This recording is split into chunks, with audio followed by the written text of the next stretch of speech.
Arweave's price is set to double in the next 2 months. You do not want to miss this textbook chart pattern. When we see it, we want to take advantage of it because it's really reliable.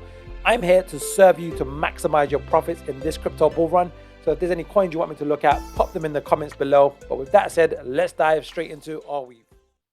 To maximize your profits, you need to be able to buy low and sell high. And one of the best ways that I found over the last 10 years or so is Elliott wave theory to read pattern of the markets. We're talking about buying and selling behavior. And the most typical is a 5-wave sequence on an impulsive bull trend.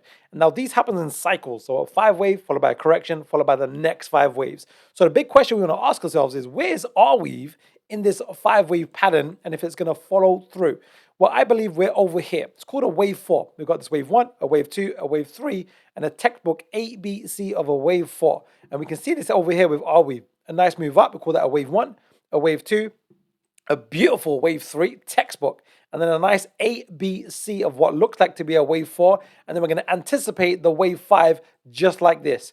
Now we're going to use something called Fibonacci price, Fibonacci time to really pinpoint the end of a wave 4, which is also the beginning of a high probability wave 5. And if we can catch the beginning, we can also project in advance where are the high probability price targets for the end of wave 5. So let's just start with Fibonacci price.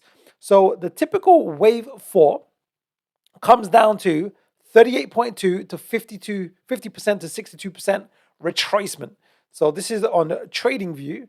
These are the 3 key levels that we want to be aware of. And what we can see here on the right hand side is that we've exceeded the 38.2% and we've just pretty much at the 50% and we're above the 62%. So just to keep the chart nice and clean, we're going to get rid of the 62% and just keep it like that.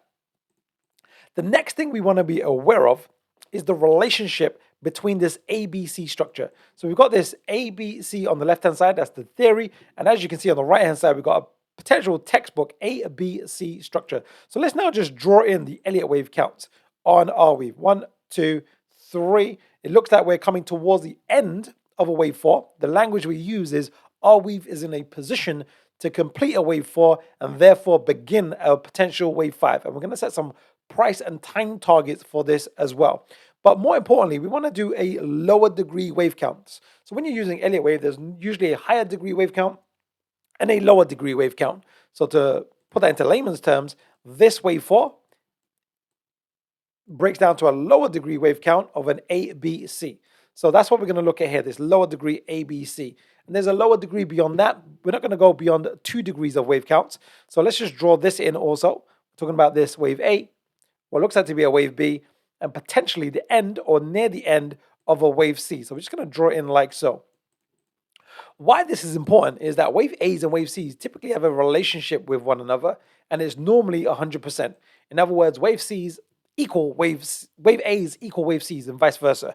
So if that's the case, we can get a more tighter ratio on where is Arweave's price for an end of a wave 4. So we can really get a bit more pinpoint accuracy. And then we're also going to use something called external retracements. That's going to be the relationship between wave B and wave C. Now you don't need to know the details right now because I've actually got a free masterclass. It covers the details of pattern, price, time, and momentum technical analysis. These are advanced courses, but the masterclass gives you a real flavor. If this is for you, you can get it in the description link below. So don't worry about the detail today. I cover it all in this masterclass in what you need to know, and I have some advanced training if you want to take that as well. But with Arweave right now, diving back in, we're going to do some of this technical analysis, but I'll do it relatively fast. We'll actually start with the external retracement. So what we've just done there is we've measured wave B, and we want 1.2, 1.618 and 1.272. So now what we can see is we're getting some clusters. That makes it a more of a significant support zone, but one of the most reliable is 100% of wave A projected from wave B. And what we want is just 100%. So we just want this red line over here. So what we can see is we are now in this zone over here and over here. So again, we're in a position to complete a wave C of a wave 4. But now let's just do some time analysis. There's some key time ratios because what we're effectively measuring right here is buying and selling psychology of the crowd. In other words, you are part of the crowd, there's big players in the crowd, there's retail in the crowd, there's a mixed bunch in the crowd. So what we're effectively doing is buying and selling typical behavior. And what we're going to do is, this is really, really powerful, really reliable, is we're going to measure how long did it take for this wave 3 to unfold. And on this side, it's over here. How long did it take? And the typical retracement in terms of time is 38.2 to 62%, and then a maximum of 100%. So let's actually do that live on the right-hand side. So we're going to get some real specific time targets. This is the 100%. We can see we're way beyond the 38.2%, so we're not going to have that on the chart, and the 62% is there. So now, from a time perspective, so from a pattern perspective, ABC of a wave 4, we're in a pattern perspective position to complete a wave 4. We're in a price position to complete a wave 4, and now we're in a time position to complete a wave 4. We're also going to do two more time analysis. We're going to do the 100% of wave A. How long did this wave A take to form? Well, it looks like to be a wave A. And we're going to project it from the top of wave B. Again, I know this is a lot to take on board just in a nutshell, but this is really, really reliable. And then we're also going to do the low to low to low. In other words, markets typically move in a cycle. We got a nice, how long did this low to low take? And we can project that forward for the next low. So let's just do that as well. And again, this is going to give us a bit of a ballpark date. And we can see that that'll be the typical maximum, like it's way out there, so we don't even need to put that onto the chart. And the other one I want to do is going to be the high to low. You go, what does that mean? It's the typical maximum, this high to the next low. That's a typical maximum, very reliable, and it gives us a minimum maximum date. So let's just do that now. High to low. We can see it's clustering over. So now when I'm drawing this box, I want to now get it really, really tight. So we now go, okay, we're at or near the completion of a potential wave 4. If this ends up being a wave 4, which is highly likely, what would void it being a wave 4, by the way? Well, one of the rules in Elliott wave is wave 4 cannot trade into the range of wave 1. This is really important, so let's just identify this. Again, I cover this in a lot more detail in my courses, but you want to be aware of this. So wave 4 cannot trade into the range of wave 1. If it does, what that means is this is not a wave 3, because this is too much selling for it to be a wave 3. The markets is too much weakness into the markets. So we can now identify what would invalidate what we're talking about. Is this something that the market could do to say, oh, actually, this is not looking like a wave 4? Well, it's if the price goes below this point over here. So if the price of Arweave, which is unlikely, always possible but unlikely, goes below, let's call it $11 or $10.92, thereabouts. If the price goes below that point, then we need to reevaluate the market to say this is not looking like a wave 3, therefore we're not likely to get a wave 5. So this is the point that would invalidate this technical analysis right now. So what would be the reverse? What would be a confirmation? What would be an early signal that this is what is occurring? So let's just clean up the chart now. And in fact, let's actually set the price targets first.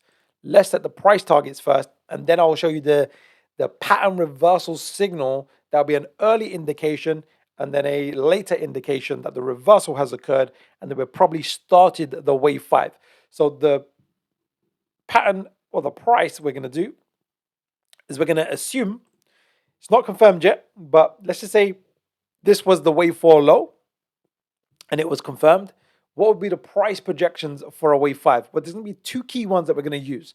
We're going to use that external retracement again, exactly the same ratios, but this time it's the relationship between a wave 4 and wave 5. So we're going to measure how deep was the wave 4, and we're going to do something called an external retracement.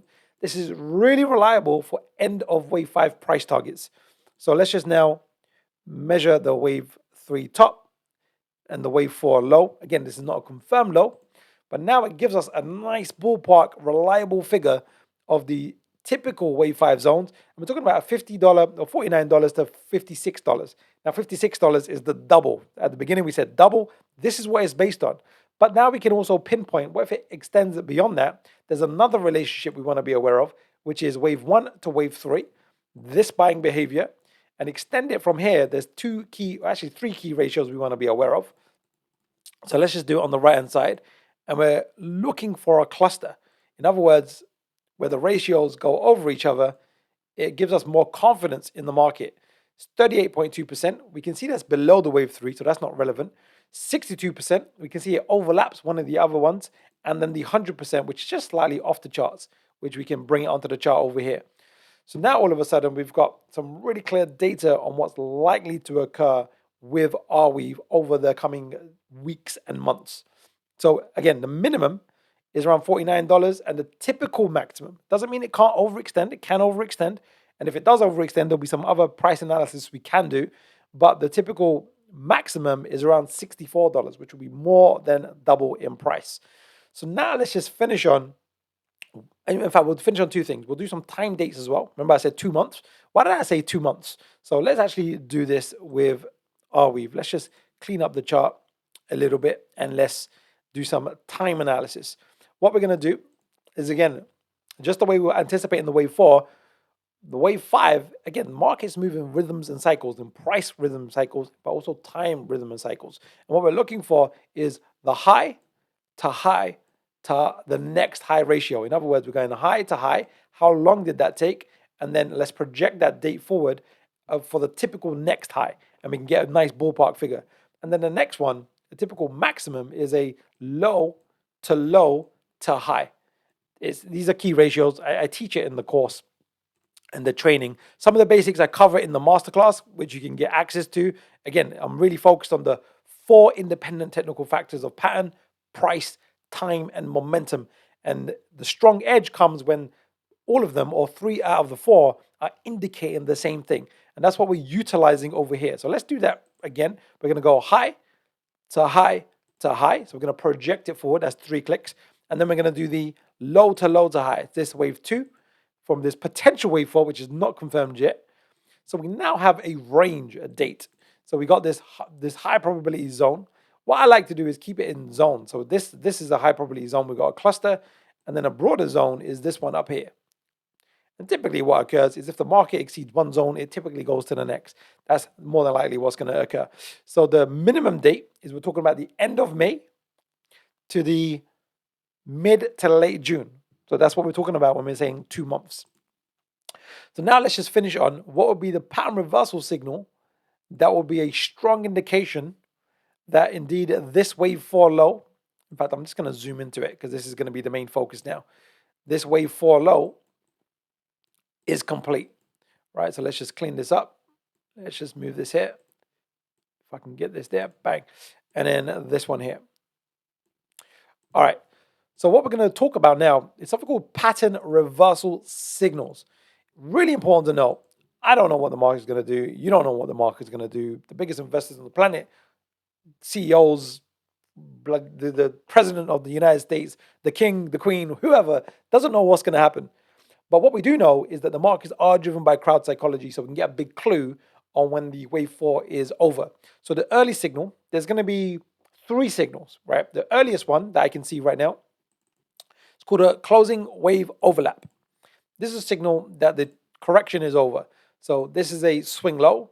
If the price goes above and closes into the closing range of this wave A, or this potential wave A, that'll be an early signal that this wave 4 is over, right? That's really, really important. The next signal would be the price going above the next obvious swing high. So that'll be another stronger signal because we have the overlap and a swing high. And then the later signal, which will be the strongest out of a lot of them, but much further away from the market, is the obvious swing high. This wave B swing high will be the confirmation that a wave C of a 4 is complete. Doesn't mean any of these are going to happen, but this is what you want to be waiting for and looking for. So what would be a way to buy into this market with safety? Because you could just go, I'm going to buy in this zone, and it might go lower, it might go higher, and just hodl and then go through it. Or if you want to trade it or be a bit more precise, one of the safest ways to buy is something called on the first pullback.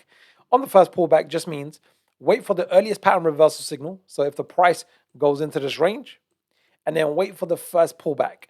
And the first pullback should not go below the low, because that's what we're assuming is the completion of the wave 4 if it occurs like this. And then you get to buy on the first pullback. And if you're using a stop loss, you'll put it below the swing low, because that would invalidate the pattern position. Now you have the detailed technical analysis roadmap for Arweave of why it's likely to double. Let me know what you want me to look at next. And don't forget to subscribe to the channel because I will be covering a lot more TA to help you lock in as much profits as possible. Because with Arweave right now, you might want to hold through the correction, like a wave 5, then a correction, and then we're going to expect a further move to the upside. Or you might want to be selling at the top and then waiting for the next pullback, but also avoiding buying at the top as well. So don't forget to like the channel, subscribe, and I'll see you in the next video.